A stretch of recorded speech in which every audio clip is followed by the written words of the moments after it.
versículo 7. E a graça foi concedida a cada um de nós segundo a proporção do dom de Cristo. Por isso diz: quando ele subiu às alturas, levou cativo o cativeiro e concedeu dons aos homens. Amém? Diga: Pai, me ensina a tua palavra em nome de Jesus. Diga amém. Irmãos, a Bíblia diz que ele veio para libertar os cativos de cativeiros espirituais. Que são cativeiros? Diga: são locais espirituais, onde demônios aprisionam fragmentos da nossa alma, impedindo que o sucesso nos alcance em várias áreas, tanto no corpo como na alma e também no espírito. Então, Jesus ele veio para destruir o cativeiro, para libertar os cativos de cativeiros espirituais. Nós vamos ver na Bíblia que desde o Antigo Testamento foi anunciado sobre a libertação do cativeiro. Não somente o cativeiro babilônico, ou o cativeiro egípcio, ou o cativeiro romano, mas o cativeiro espiritual. Amém? Levante. Yeshua, chamado de Jesus, veio para libertar os cativos de cativeiros espirituais. Em Efésios 4:8, ele mostrou seu poder de destruir cativeiros e dar dons aos homens. Quem crê? Abra aí sua Bíblia em Lucas 4, versículo 17.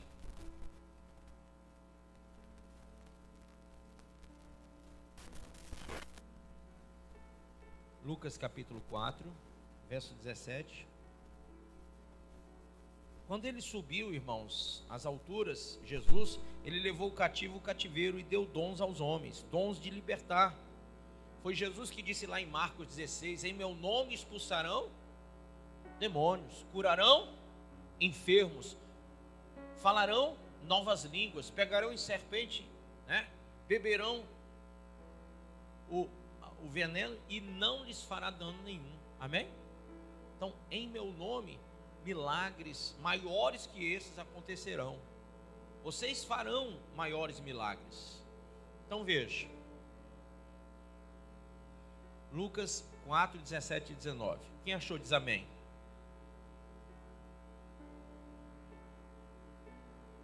Diz assim: então,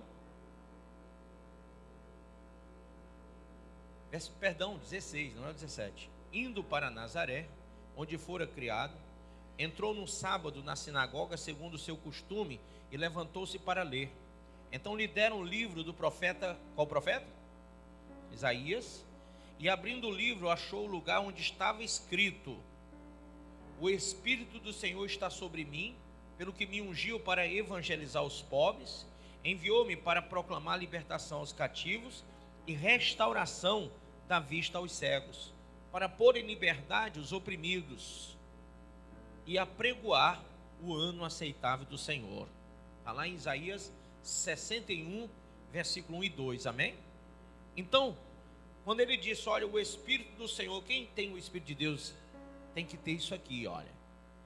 Ele ungiu para evangelizar, diga evangelizar, mais alto, evangelizar, proclamar libertação aos cativos, restaurar ou restauração da vista aos cegos e para pôr em liberdade os oprimidos.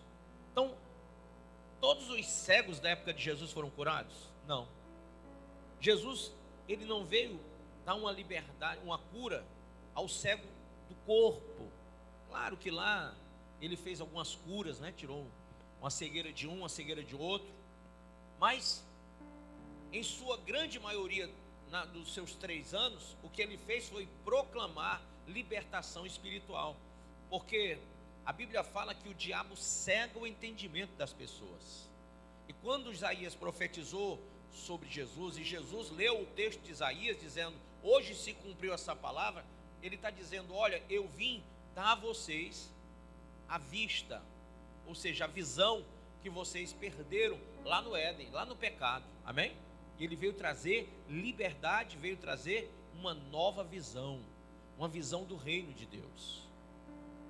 Por que você acha que muitos crentes hoje não leem Bíblia, não oram, não vão à igreja, não são fiéis a Deus, porque estão cegos. Gente, eu estava assistindo, quem assistiu, como é que chama aquele repórter não sei o que passa na TV, Conexão Repórter, acho que é isso aí, que falou sobre a torcida do Flamengo. Vocês viram não? Quem viu? Você viu? Caramba, eu fiquei vendo aquilo ali, me deu dó de ver o fanatismo ali mostrado, porque eles saem, alguns disseram que pediram as contas do emprego, imagina isso, para receber os seus direitos e ir para o jogo, viajar lá para Peru. Outra, teve uma mulher que disse: olha, perdi todas as minhas provas da faculdade, final de semestre agora, para viajar para esse jogo com meu namorado. Que loucura, irmãos, viajando de um país para o outro, por causa de um jogo.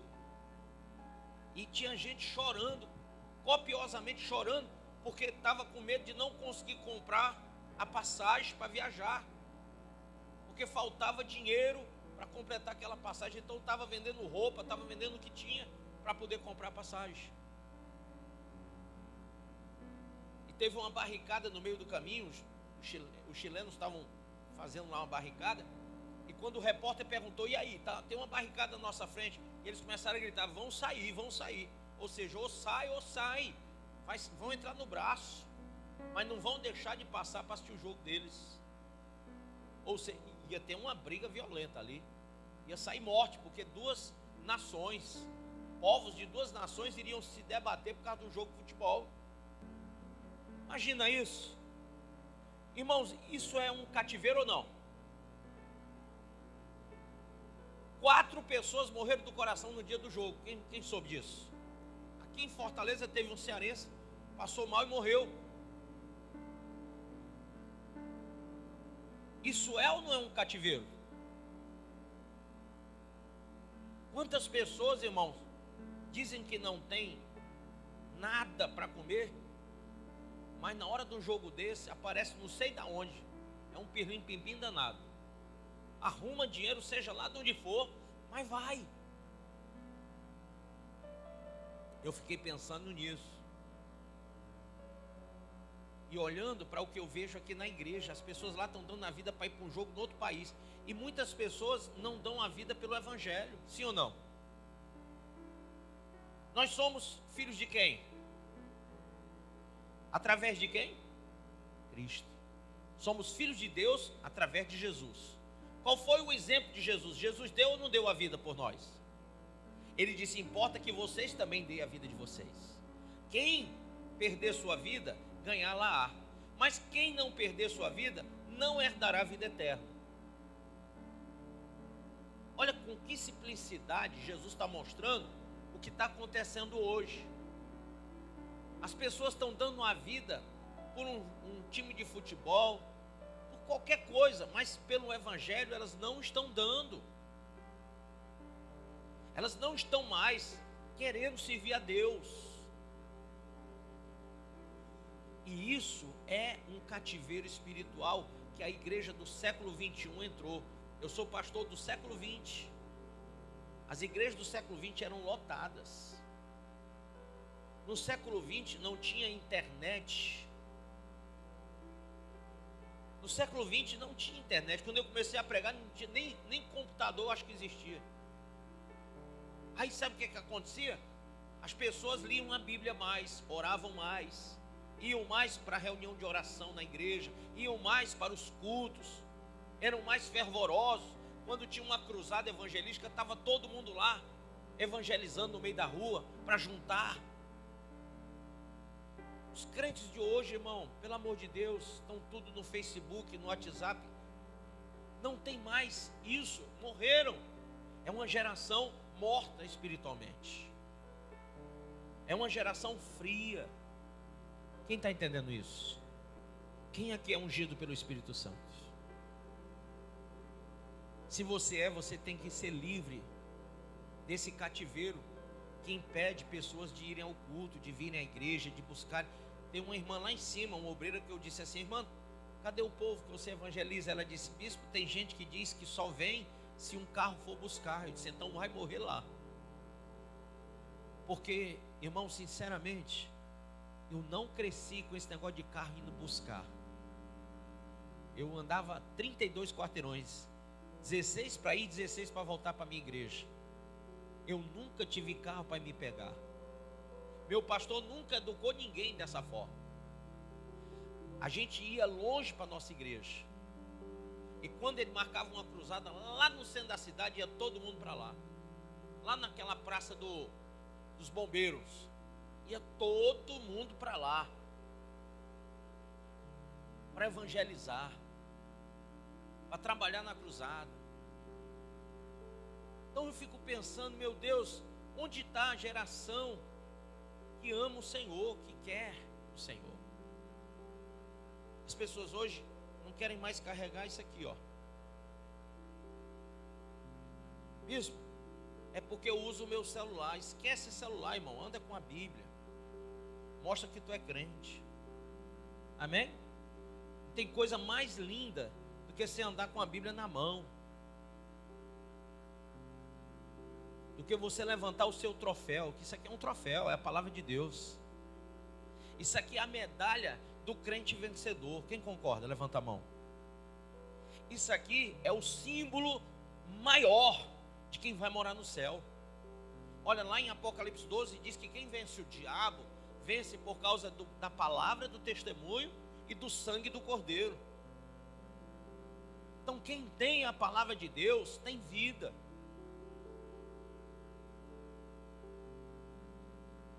Os crentes, infelizmente, perderam isso aqui. Perderam.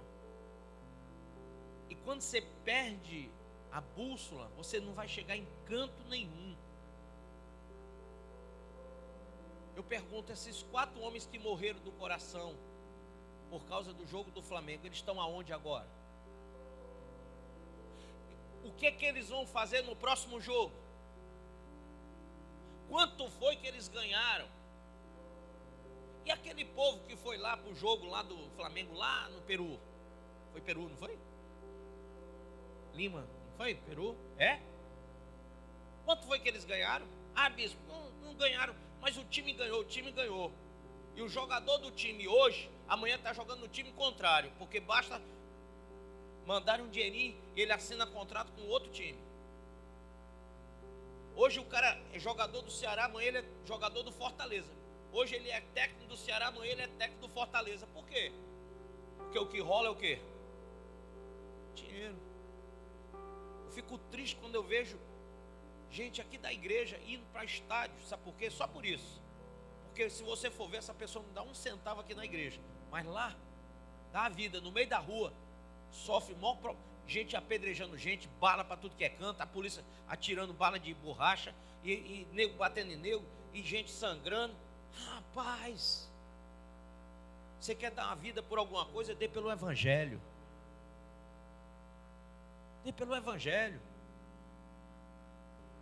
Quando ele subiu às alturas, ele levou cativo o cativeiro e deu dons aos homens. Dons. Expulsar demônio é um dos dons. E ele nos ungiu, o Espírito Santo nos ungiu para libertar pessoas do cativeiro, amém? Então, pode subir? Lhe deram o livro do profeta Isaías, e abrindo ele, o livro, estava escrito exatamente essas palavras. Lá em Lucas 13, 16, abra aí. Lucas 13, verso 16, só para terminar. Não é com muitas palavras, mas com o Espírito Santo que a gente é ganho, amém? Versículo 10. Vamos ler. Ora, ensinava Jesus no sábado, numa das sinagogas, e veio ali uma mulher, grifa embaixo, possessa de um espírito de enfermidade. Olha aí. Possessa de um espírito de enfermidade. Jesus estava pregando e tinha uma mulher possessa de um espírito de enfermidade. Toda pessoa doente é possessa? Não. Mas essa estava, não estava? A própria Bíblia fala que ela estava possessa de um espírito de enfermidade. Diga comigo, existem espíritos de enfermidade. Uma vez eu orei por uma mulher que estava com a boca torta. Disseram que ela tinha passado por um vento, deu um vento, não sei o que ela estava com o corpo quente, e aí soprou um vento frio e entortou a boca dela. Eu disse, pois vem cá, deixa eu resolver o vento frio dela. Quando eu botei a mão, a boca desentortou, o demônio manifestou, eu expulsei o demônio e a boca da mulher voltou normal. Que vento frio que nada, irmão, era demônio mesmo. Era um espírito de enfermidade. Eles colocam caroço, mioma, tumores, câncer. Nós oramos por uma mulher aqui que eu botei a mão, manifestou. Quando eu expulsei o demônio, eu disse, ela está curada do câncer. Quando ela olhou para mim, ela disse, posso correr para o banheiro? Eu disse, vá, minha filha. Uma obreira foi com ela no banheiro, ela botou um tufo preto assim, ó, para fora, lá no banheiro. Quando ela foi fazer o exame, não tinha mais câncer. E o câncer era exatamente na região do útero e ovário dela. Estava lá, alojado. E ela botou um negócio preto assim, deve ser meio peludo para fora, um negócio, sabe, grande. Era como se fosse um caroção grande. E ela expeliu lá no banheiro, irmão. Diga, espírito de enfermidade. Ela estava possessa de um espírito de enfermidade. Muita gente que a Geice atende lá no hospital que ela trabalha é doente e só doente, Geice. Mas tem muitos que é doente por causa de demônio. Aí a Geice vai lá e para te enxergar melhor. Aí a Geice vai lá com todo o amor e carinho, com toda a boa vontade que ela tem. Ela aplica lá aquela injeçãozinha, ela coloca lá o soro, ela ausculta o coração, ela mede a pressão, ela tenta resolver de todo jeito, mas aquele problema ali não é físico, é o quê? Espiritual. Aí a Geice, como enfermeira, tem que deixar a enfermeira de lado e agora ela tem que olhar como obreira.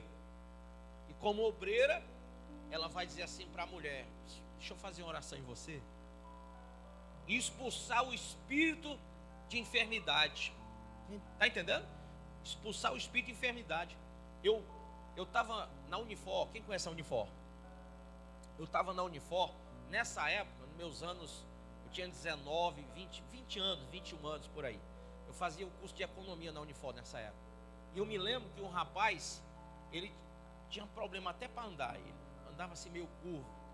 E ele, conversando com um monte de gente, pediu para falar comigo. Eu estava lá na Unifor, mas eu já era um evangelizador na minha igreja. Eu ainda ia para o seminário, mas eu era um evangelizador forte. Todo dia eu evangelizava lá dentro da faculdade. E aí ele disse, eu quero falar contigo. Eu disse, pois não, vamos conversar. A gente deu 4, 5 passos, conversando comigo.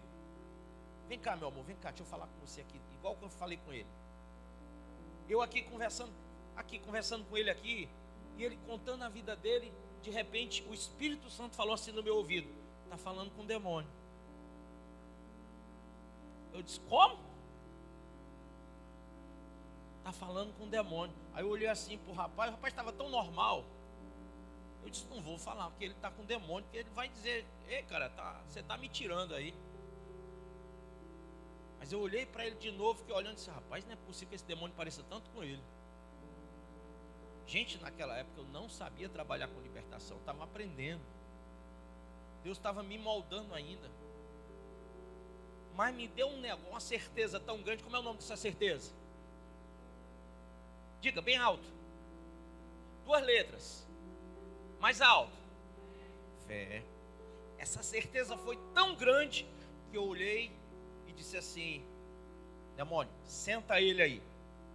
Tinha um banquinho do lado. O demônio sentou ele. Olha só, obedeceu. Aí eu disse, rapaz, é demônio mesmo. Aí eu sentei assim e fiquei, tu faz que é ele, viu, demônio? Faz que é ele. Tu não vai manifestar aqui com raiva, não. Vai fazendo que é ele aí que eu vou conversar contigo agora. E eu, do lado do demônio mesmo. Eu disse, demônio, está quanto tempo na vida dele? O demônio. 2 anos. Entrou como? Uma mulher fez um trabalho para ele. Isso foi? Aí botou doença nele? Botei. Essa perna dele torta aí, esse negócio entortado nele aí, o quê? Foi eu. Aí foi? Vai desentortar tudo hoje. Agora, tu vai sair da vida dele, mas sem fazer alarde. Não vai fazer, tu vai fingir que é ele até o final. Eu olhando. E o demônio com raiva. Eu disse, quando eu disser sai, tu vai levar todas as doenças que tu colocou nele e a depressão que ele sente. O rapaz tinha vontade de se matar. Era o que o rapaz estava me dizendo. Tu vai levar contigo. Agora, sai. Voltou ao normal. Aí eu, tudo bom, meu filho? Ele olhou para mim e disse, ué, eu estava sentado na sala de aula, como é que eu vim bater aqui? Eu disse, tu não lembra não? Ele disse, não. Então tá bom, deixa para lá, vamos embora. O rapaz estava possesso no meio dos amigos, conversando com os amigos, e todo mundo pensando que estava conversando com o rapaz, estava conversando com um possesso. Quando ele se levantou, a perna voltou ao normal. Ele estava com vontade de viver novamente. Entrou no meu núcleo que eu tinha dentro da faculdade de evangelização. Amém, pessoal? Então, quando a Bíblia fala que existe espírito de doença, pode acreditar que a Bíblia não mente. E aqui diz, ó, vamos ler. E veio ali uma mulher possessa de um espírito de enfermidade. Havia quanto tempo? Já 18 anos. Andava ela encurvada, que nem um rapaz, ó. Sem de modo algum poder endireitar-se. Mas ela sabia que ela estava endemoniada? Mateus, sabia não. Ela não sabia. Ela vivia o dia a dia da vida dela sem saber. Mas era um demônio que fazia ela ficar encurvada. Ela pensava que era problema de coluna, de artrose, lordose, cifose. E não era. Era um demônio mesmo. Você pensa que o problema que você tem é o quê? Bispo, eu acho que o meu problema é liseira. É não, pode ser demônio. Quer ver? Eu vou te fazer uma pergunta. Você trabalha? Se você não trabalha, o teu problema de liseira é você mesmo. Mas se você trabalha e diz, olha, eu trabalho e vivo liso, então tem demônio atrasando sua vida. Isso é um problema espiritual, não é? Você não pode, irmão. Como é que você é um cara, uma mulher inteligente, que tem uma expertise no seu trabalho, você trabalha, como todo mundo trabalha, era para você levar o resultado para casa e ser feliz, ou não? Aí, teu dinheiro não dá para nada, o que está acontecendo? Problema espiritual. Bispo, olha, de repente me apareceu aqui um caroço não sei aonde, do nada, depois que eu briguei com meu namorado por causa de uma moça que ele arrumou, que me traiu, e eu briguei com ele, e eu liguei para ela e xinguei ela me ameaçou. Depois apareceu esse caroço em mim. Esse caroço é o quê? Entendeu? Então tem muitas doenças que são espirituais. A Bíblia fala, olha só, de modo algum ela podia se endireitar, tá vendo aí? Então você nunca vai conseguir se endireitar. Só tem um que pode endireitar a sua vida, quem é? Jesus. Ele veio para isso. Ele veio para dar vista ao cego, para libertar o cativo do cativeiro. Ele levou o cativo do cativeiro. Vendo a Jesus, chamou-a e disse-lhe, mulher, estás livre da tua enfermidade. E impondo-lhe as mãos, ela imediatamente se endireitou e dava glória a quem? A Deus. Pronto. Com uma imposição de mãos ela foi curada. Ele profetizou e impôs as mãos sobre ela. O chefe da sinagoga, indignado de ver que Jesus curava no sábado, disse à multidão, 6 dias há em que se deve trabalhar. Vinde, pois, desses dias para seres curados, e não no sábado. Isso é coisa de gente doida, não é não? Doença espera, doença avisa. O cara tem um infarto e diz assim, não, mas hoje é sábado, eu vou deixar para ir na igreja ser curado só no domingo. A pessoa está sofrendo, não tem dia não, meu irmão. Qualquer dia é dia de salvação, de cura, sim ou não? Jesus ficou abismado em ver que o cara, em vez de ficar feliz que a mulher foi liberta de uma doença, ele estava criticando ela porque ele curou a mulher no sábado, libertou no sábado, tirou o demônio no sábado. Era para Jesus ter feito, na visão do religioso lá, era para ter feito o seguinte: ô demônio, hoje é sábado, hoje é meu dia de folga, hoje tu tá aí, fica aí. Amanhã, quando for domingo, tu tá ferrado comigo. Que coisa, rapaz. Me perdoe quem gosta de guardar sábado. Eu não guardo sábado, eu não guardo domingo, eu não guardo dia nenhum. Eu guardo minha salvação. Amém? Eu guardo minha salvação. Sabe por que eu guardo minha salvação? Porque muita gente, se você ver, qual foi o dia que Davi fez a maior besteira da vida dele? Quando foi? Foi no dia que ele estava na batalha ou no dia que ele estava na folga? Foi na folga dele que ele pegou a mulher do soldado Urias. Foi na folga dele que ele engravidou ela. Foi na folga dele que ele planejou matar o soldado fiel a ele. Foi na folga dele que ele fez tudo que destruiu a família dele. Na folga. Então quem foi que disse para você? Nós estamos aqui para escolher dia. Nós temos que servir o Senhor todos os dias. Amém? Todo dia é dia de servir a Deus. E aqui diz: disse o Senhor, hipócritas, cada um de vós não desprende da manjedoura no sábado o seu boi ou o seu jumento para levá-lo a beber? Por que motivo não se devia livrar deste cativeiro em dia de sábado esta filha de Abraão, a quem Satanás trazia presa há quanto tempo? Há 18 anos. Ela já tinha 18 anos. Vamos esperar porque é sábado. Tendo ele dito essas palavras, todos os seus adversários se envergonharam. Entretanto, o povo se alegrava por todos os gloriosos feitos que Jesus realizava. Amém ou não amém? Então, eu queria mais uma vez perguntar a você: você crê que Jesus veio te libertar? Sim ou não? Bispo, eu estou encurvado nessa mulher. Eu estou encurvado à droga, à bebida, à prostituição. Eu estou encurvado à frieza, à inconstância. Eu estou encurvado à má vontade, à preguiça.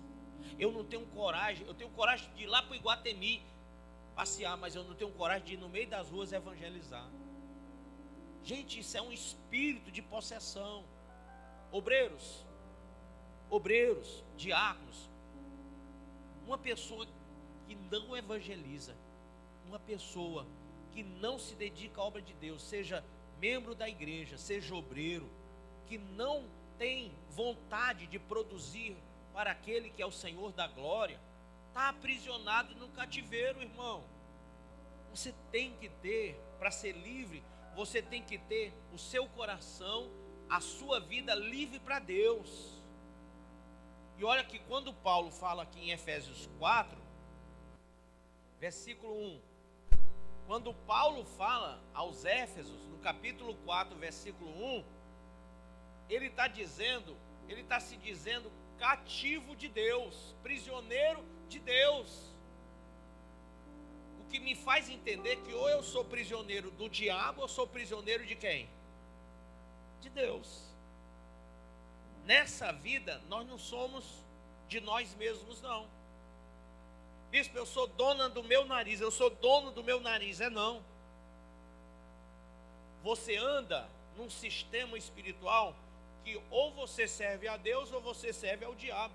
Bispo, eu nunca servi o diabo na minha vida. Você serve a Deus? Não, senhor. Então você já está servindo o diabo. Em não servir a Deus, diga, em não servir a Deus, eu já sou contrário a Ele. Vou dar um exemplo só para vocês fecharem esse pensamento. Vamos supor que esse menino ali trabalha para mim. Ele é meu funcionário, tá? Aí eu digo assim para ele: vai lá no mercado e compra 10 melancias. Ele, posso trazer no carro? Não, traz no teu boné. Chamei ele de cabeção, não foi? E ele vai, mesmo no impossível, ele vai carregar 10 melancias para mim. Mesmo no... Gente, uma melancia já pesa, quem concorda? 10 melancias para ir buscar e trazer. É um sofrimento, não é? Mas ele vai trazer, nem que ele vá de uma por uma. Mas ele tem uma obrigação de trazer 10 melancias, porque ele me serve. Se ele não trouxer, o que é que eu faço com ele? Você está demitido. Roberto Justus. O nome é Justus, né? Se ele não me serve, não serve para receber o salário. Então, rua. Vou procurar alguém que carregue 10 melancias para mim. Aí eu vou pegar a Didi, que ela é forte. Entendeu? Vai trazer 10 melancias para mim. A Didi diz, olha, 10 eu não carrego só não. Mas eu vou fazer uma coisa.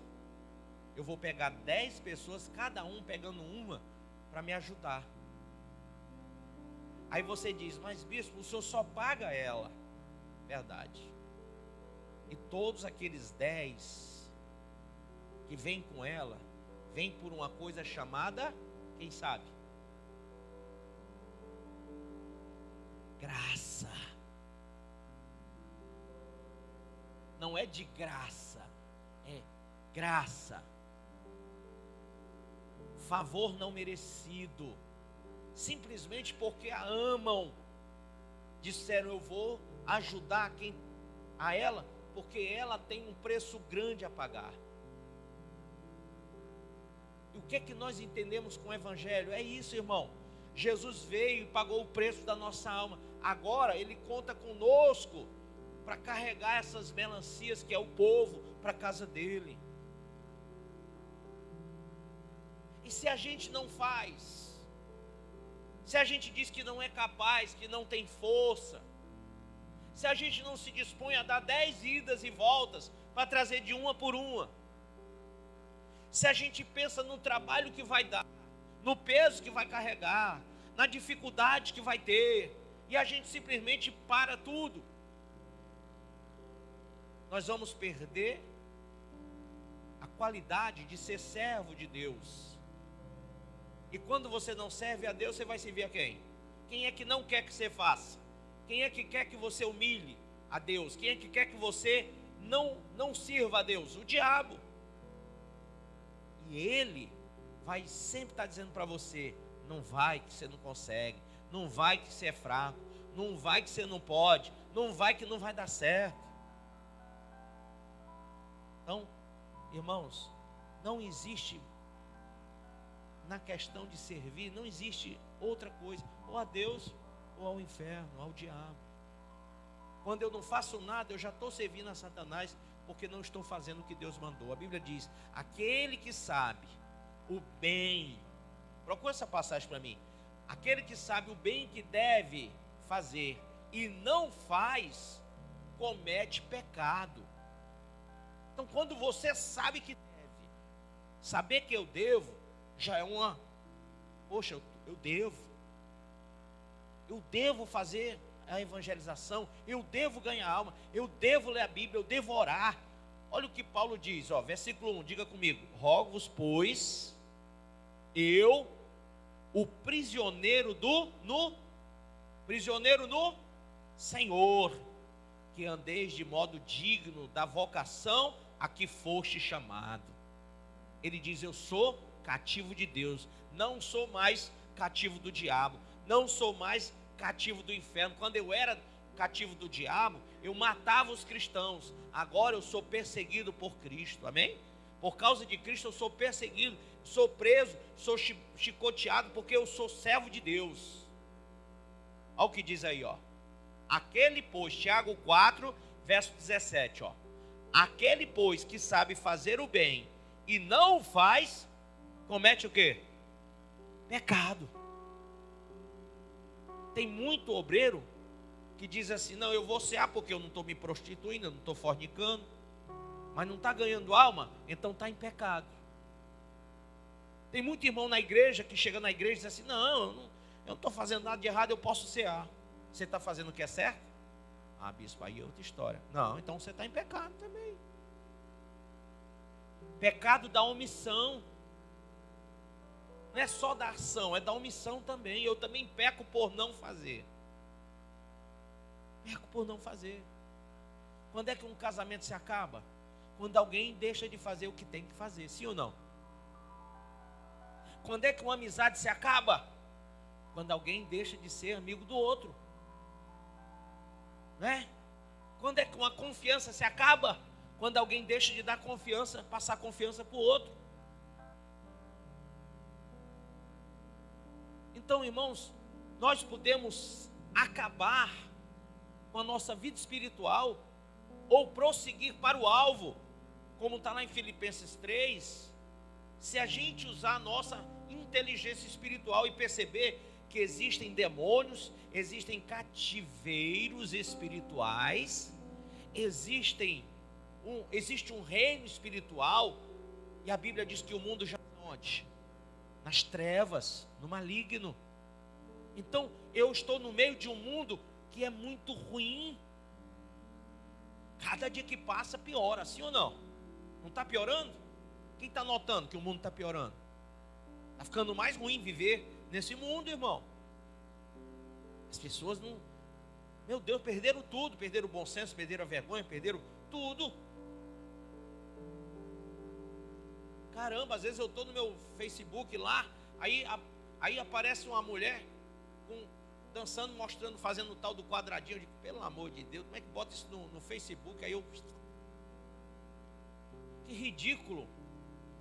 Caramba, eu sou de uma época que... E olha que eu não sou velho, eu tenho 48 anos, irmão. Mas eu nunca vi isso no século passado. E olha que o século passado só faz 19 anos. Nos anos 90, nos anos 80, ninguém nem sonhava viver uma desgraça dessa.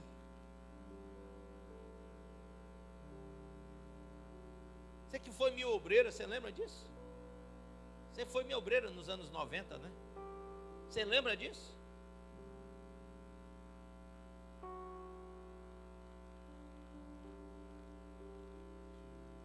Os obreiros do século passado eram ativos, proativos, vigorosos. Os obreiros de hoje, não é falando de ninguém não, pelo amor de Deus, mas os obreiros de hoje são bem frios.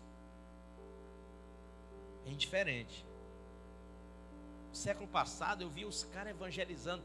A gente tinha igreja lá no Gereissati 2, o pessoal ia de Messejana para o Gereissati 2 a pé, meu irmão, só para ganhar alma. Hoje você não vê mais ninguém querendo fazer a obra de Deus assim. Ninguém, com sede.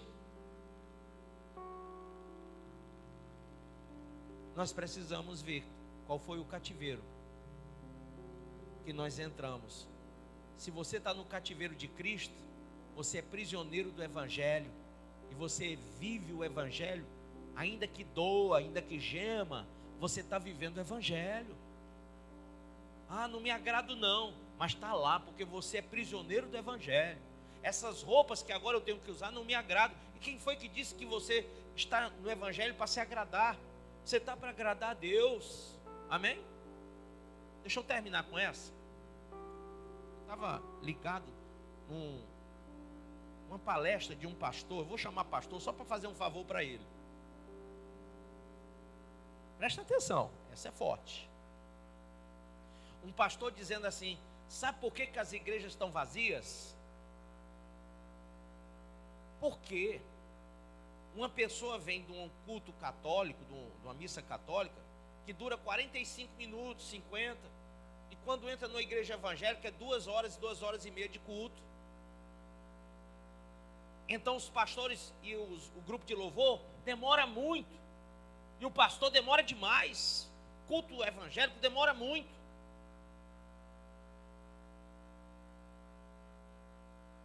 Ele começou a falar coisas assim. Vocês notam quando a pessoa ela está no mundo, ela vai para onde agrada a ela. Você vai num restaurante que você não gosta de comer? Não vai, você vai onde você gosta. Aí chega na igreja, o grupo de louvor, bando de surdos, vocês, tudo bando de surdo. Tá com o som nas alturas aí e não quer saber se o povo está gostando. Eu fiquei ouvindo aquela arrumação. Aí eu disse, esse cara parece que nunca pisou em um baile funk, uma festa de forró, que o mundo vai.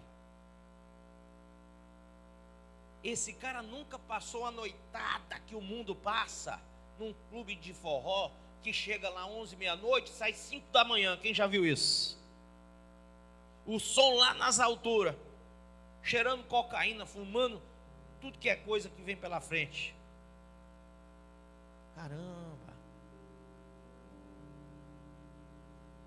Às vezes passa um carro aqui na frente de gente do mundo. Escuta bem. O cara dentro de um Fusquinha, sei lá que carro é aquele, um Fiat Uno. Um som arrebentando, arregaçando. Caramba, ele passa, eu não consigo nem falar com quem está do meu lado. E ele está dentro de um carro fechado. E o som está acabando com o ouvido dele. E vem um pastor falar que o problema é o grupo de louvor. E vem um pastor falar que o problema é que o culto está demorando. Ô irmão, quando você está assistindo a novela, você olha para o relógio? Quando você está assistindo o jogo? Quando você vai para o estádio? Quando você vai para as coisas, para o shopping? Você diz, puxa, fecha 10 horas. Ou se fosse até meia-noite, eu ficava aqui até meia-noite. Pensa comigo. Tal do Black Friday. Ontem eu passei, tinha gente comprando, mas rapaz, era tanta da televisão de 200 polegadas, vou brincar aqui porque é o jeito. Mas só tinha caixa enorme. Os carrinhos de compra tudo cheio de televisão. Lá naquele Extra. Eu tinha visto os preços, que eu não sou besta, 2 meses atrás. E se eu contar para vocês que está mais caro agora, uma fraude danada, né? Eu disse para o cara, quanto é a de 65 polegadas? Ele, 3.500, Black Friday. Eu disse, foi bem ali. Na eBay está 3.339, acabei de ver. Tua Black Friday está muito Black Fraud. Quer dizer, todo mundo se anima, mas as pessoas gostam de ser enganadas, sim ou não? Gostam de mentira. Culto que vem eu vou fazer aqui o Vale do Sal. Sal grosso, que é para você escorregar. Vou botar aqui 6 portas para você passar pelas portas. Cada porta que você passar é uma bênção que você vai receber. Você vai chamar vizinho, parente, todo mundo, porque vai ter sal e porta para você passar. Você é místico, você não é evangélico. Você é místico. Você era para andar no terreiro de macumba, no centro espírita, não aqui. Você não tem convertimento evangélico, porque o evangelho não ensina isso, irmão.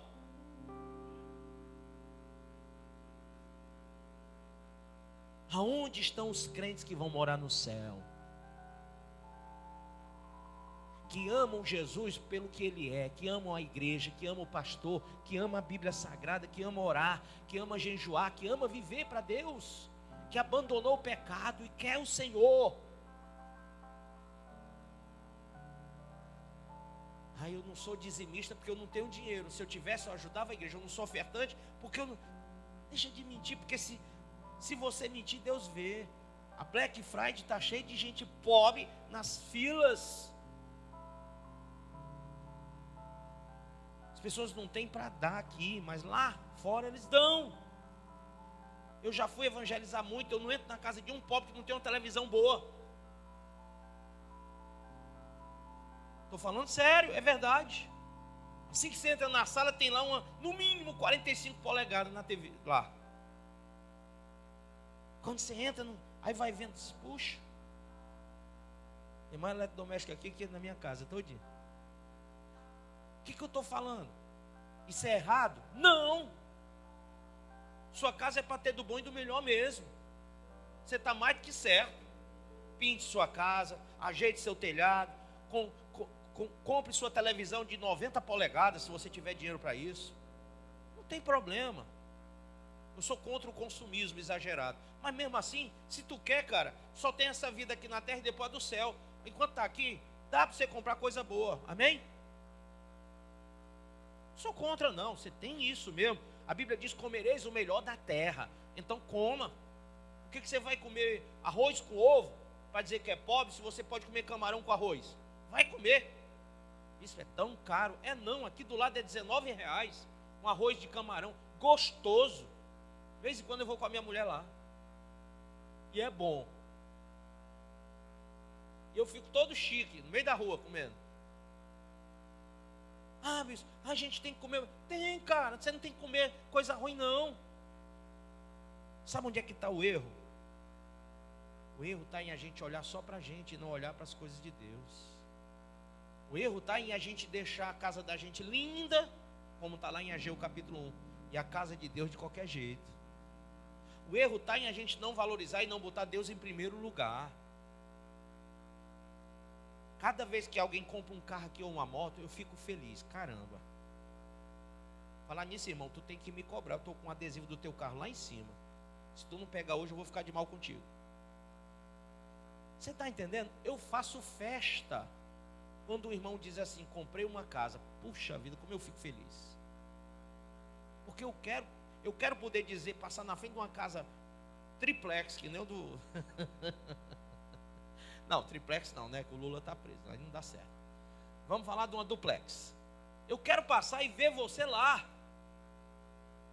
Mas eu quero que o teu coração não esteja lá na mansão celestial. Eu quero que a tua realidade seja o céu. Eu quero que você perceba que tudo isso aqui vai passar. Tudo isso aqui se acaba. Infelizmente, eu fiquei assim um dia abatido, a morte do Gugu. Eu fiquei mal. Por quê? Porque todo brasileiro gostava de ver aquele cara na TV, né? Cara bacana, bom apresentador. Como é que um cara tão inteligente, tão preparado, tão sábio, vai escorregar, cair numa armadilha daquela, rapaz? Mas para você ver, né? Você às vezes diz que é muito sábio, muito inteligente, e você está caindo nas armadilhas que o diabo colocou na tua vida. Você nem sabe e está lá. Num cativeiro emocional, num cativeiro espiritual, preso a um sentimento por alguém que não te ama, que não te quer. Isso é jargão? É, mas vale a pena falar. Cativo a coisas do mundo, cativo a vontades do mundo, a sentimentos do mundo, a desejos do mundo, afastado de Deus, pisando onde vai te matar. Eu estava vendo a história, disse que aqui tinha uma madeira, aqui outra, e no meio era tipo uma esponja, né? Você viu lá, não? É tipo uma esponja. O cara pisou, desceu. E alguém falou que o interruptor estava na ponta e o ar estava quente. Para poder mexer no ar, ele tinha que ir lá no interruptor. Só que para ir no interruptor, ele tinha que ir pela madeira. E eu acho que talvez até pelo local estar escuro, ele foi e pisou onde não dava para pisar, e escorregou e bateu com a cabeça num móvel que estava lá embaixo, 4 metros, faleceu na hora. Agora, quem poderia? Você acha que um cara que tem um parque aquático, quantos funcionários ele tem no parque aquático? Várias lojas, casas enormes em países, um cara coincidisse ganhando salário nem sei quanto a cifra. Você acha que ele não tinha dinheiro para pagar um funcionário para subir lá? Tinha. Foi porque era miserável? Não. Ele estava com a família dele, com a esposa e os filhos, curtindo um dia só da família. E aí veio aquela ideia: eu vou ajeitar esse ar-condicionado, está muito gelado, vou diminuir a frieza. Uma ideia que pode dar em você: estou com vontade de comer pipoca, a pipoca está lá do outro lado da rua, aí você diz: estou com vontade de comer pipoca, aí vem um carro e mata você, na vontade da pipoca. Todos nós estamos sujeitos a ter uma ideia e acabar morrendo por causa de uma ideia dessa. Então, ficou um patrimônio absurdo, uma fama absurda que se acaba. Quem fala de Michael Jackson hoje? Né? Dinheiro já não é mais dele, carro que não é mais dele, casa que não é mais dele, empresa que não é mais dele, porque ele não leva isso para a sepultura. O que a gente leva é a nossa salvação. Quando damos valor às coisas que são espirituais. Amém? As coisas materiais passam. Volto a dizer, eu quero que você tenha tudo, mas não põe teu coração lá. Não põe teu coração em marido, em mulher, em filho também. Põe Deus em primeiro lugar, depois você ama as pessoas. Sabe por quê? Porque o único que te dá salvação é Deus. Depois de Deus é que você vai pensar no marido, na esposa, nos filhos, no trabalho. Depois, primeiro Deus. E quando a gente pensa primeiro Deus, quem estava aqui domingo passado, quando eu falei sobre o primeiro amor? A gente coloca a igreja, a obra, as coisas de Deus em primeiro lugar. Olha para o lado e para o outro. Você acha que o povo da igreja está fazendo isso? Tá? Ah, não. Tem um hino que diz: a começar em mim, quebra corações, para que sejamos todos um, como tu és em nós. Onde há frieza que haja amor, onde há ódio, perdão, para que teu corpo cresça assim, rumo à perfeição. Amém? A começar em mim. Quebra corações, liberta corações. Ai, irmão, nós precisamos nos libertar de muitos cativeiros. A nossa alma está cheia de cativeiro. Ela entrou em muitos. E é tanto cativeiro que a nossa alma está embrenhada, que quando a gente vem ao culto, à igreja, quando a gente abre a Bíblia, quando a gente abre esse livro, a gente não consegue enxergar a verdade que nele está. Crise de ansiedade, depressão, muita gente está vivendo isso. E tudo vai passar. Só a palavra de Deus é que vai permanecer para sempre. Concordam comigo? Só essa palavra. Jesus quer libertar o cativo do cativeiro. Fique de pé.